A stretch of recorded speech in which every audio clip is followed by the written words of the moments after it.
Halo semuanya, selamat datang di paparan kita kali ini. Hari ini kita bakal membedah sebuah daerah di Sumatera Selatan bagian utara yang benar-benar kaya. Kaya akan sejarah, budaya, dan pastinya punya jejak perjuangan yang luar biasa. Yap, kita bakal ngomongin Musirawas Utara atau yang mungkin lebih akrab di telinga kita dengan sebutan Muratara. Yuk kita mulai. Tapi, pernah nggak sih Anda membayangkan gimana panjangnya sejarah perjuangan Muratara ini?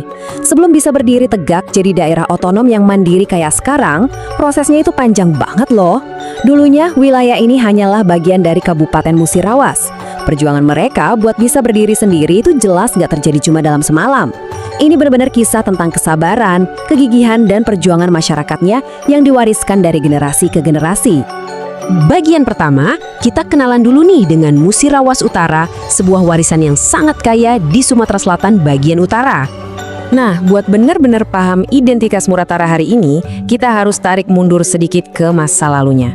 Awalnya, wilayah ini adalah bagian yang gak terpisahkan dari kabupaten induknya, yaitu Musirawas. Jadi perkembangan mereka, apalagi di awal-awal masa setelah kemerdekaan, itu selalu nempel dan jalan bareng sama Musirawas. Tapi lambat laun, dinamika yang ada bikin masyarakat lokal mulai punya keinginan kuat buat mandiri. Masuk ke bagian 2, jejak masa penjajahan. Kita akan bahas era kolonial di wilayah Rawas. Coba kita telusuri urutan waktunya ya.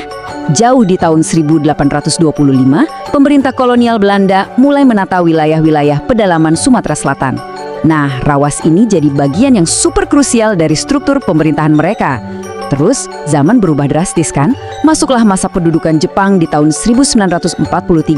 Dan nama wilayah ini diganti jadi Rawaskun. Baru deh setelah tahun 1945 saat kita merdeka, wilayah Rawas menyatu lagi dan terus berkembang bareng Kabupaten Musirawas. Menarik banget kan lihat gimana wilayah ini gonta-ganti kekuasaan dan nama, tapi tetap konsisten menjaga identitas aslinya. Waktu zaman Belanda tadi, wilayah ini tuh dikasih nama Onderafdeling Rawas. Belanda membangun sistem birokrasi yang udah tertata banget pada masanya. Dengan pusat pemerintahannya ada di Surulangun Rawas. Posisinya secara hierarki ada tepat di bawah Afdeling Palembang-Shebovenlanden yang berpusat di Lahat. Fakta ini menunjukkan ke kita kalau tata kelola pemerintahan yang sentralistik di Rawas ini usianya udah berabad-abad loh. Artinya, masyarakat di sana itu udah sangat terbiasa jadi bagian dari sistem pemerintahan yang besar dan terstruktur. Lanjut ke bagian 3, akar perjuangan pemekaran, yang membahas konflik inti dan perjuangan untuk otonomi. Nah, bagian yang benar-benar menarik mulai dari sini nih. Akar masalahnya itu sebenarnya cukup jelas. Di satu sisi ada Kabupaten Induk, Musirawas, yang jadi pusat pemerintahan. Tapi di sisi lain, wilayah utara atau wilayah Rawas ini posisinya jauh banget dari ibu kota kabupaten. Nah bayangin aja, jarak yang sejauh itu ujung-ujungnya bikin satu masalah gede, ketidakmerataan pembangunan. Warga di utara mulai ngerasa, wah pembangunan jalan atau fasilitas publik kok susah banget ya nyampe ke wilayah kita. Ketimpangan yang benar-benar kerasa inilah yang jadi bahan bakar utama buat api perjuangan mereka. Jadi poin pentingnya, keinginan buat misahin Dini ini bukan sesuatu yang tiba-tiba aja muncul semalam loh. Anda tahu nggak? Aspirasi buat bikin kabupaten baru ini ternyata udah mulai disuarakan sejak tahun 1960-an. Gila kan? Udah puluhan tahun. Tokoh masyarakat, anak-anak mudanya, semuanya bersatu dan terus-terusan menyuarakan hal yang sama. Mereka butuh pemekaran supaya pembangunan dan layanan masyarakat bisa lebih merata. Ini tuh benar-benar perjuangan yang gigih, pantang menyerah, dan estafetnya diteruskan dari satu generasi ke generasi berikutnya. Sekarang kita masuk ke bagian 4, lahirnya Kabupaten Muratara. Ini dia klimaks dari perjuangan panjang tadi.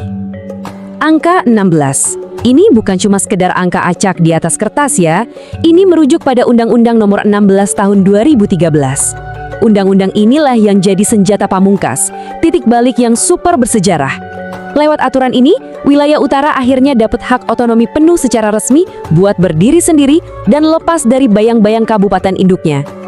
Dan momen puncaknya pun tiba. Tepat pada tanggal 10 Juli 2013, berdirinya Kabupaten Musirawas Utara resmi disahkan sama pemerintah dengan Rupit sebagai ibu kotanya. Tanggal ini bakal terus diingat sebagai kemenangan manis buat kegigihan masyarakat lokal. Bayangin, semua keringat, air mata, dan suara yang udah teriak sejak era 60-an tadi, hari itu juga akhirnya terwujud jadi sebuah kabupaten mandiri yang sah di mata hukum Republik Indonesia. Luar biasa ya? Terakhir, bagian 5, potensi dan masa depan. Kita lihat aset apa aja yang dimiliki kabupaten baru ini. Muratara ini sebenarnya dapat anugerah yang luar biasa banget. Secara wilayah, mereka punya beberapa kecamatan utama. Ada Rawas Ulu, Rawas Ilir, Rupit, Karangdapo, sampai Ulu Rawas. Dan di tanah-tanah ini, kekayaan alamnya tuh melimpah ruah. Ada sektor perkebunan yang gede banget potensinya, sungai-sungai yang jadi urat nadi ekonomi warga, sampai tambang batu bara dan bahkan emas. Tapi jangan salah, aset terbesar mereka bukan cuma kekayaan fisik itu.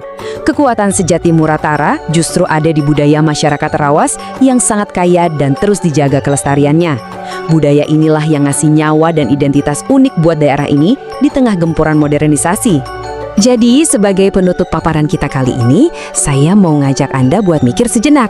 Gimana caranya Muratara bisa terus melanjutkan pembangunan modernnya yang melesat cepat, tapi di saat yang sama tetap bisa melestarikan sejarah dan budaya asli masyarakat Rawas.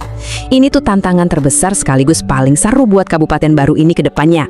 Kalau kita lihat lagi, dari cuma wilayah jajahan kolonial, terus jadi area pinggiran, sampai akhirnya sukses bertransformasi jadi Kabupaten Musirawas Utara yang mandiri, perjalanan Muratara ini adalah bukti nyata ketangguhan sebuah masyarakat demi membangun daerahnya sendiri. Makasih banyak ya udah nemenin saya menyelami paparan sejarah yang seru ini. Tetap jaga rasa ingin tahu Anda dan sampai jumpa di paparan-paparan kita selanjutnya.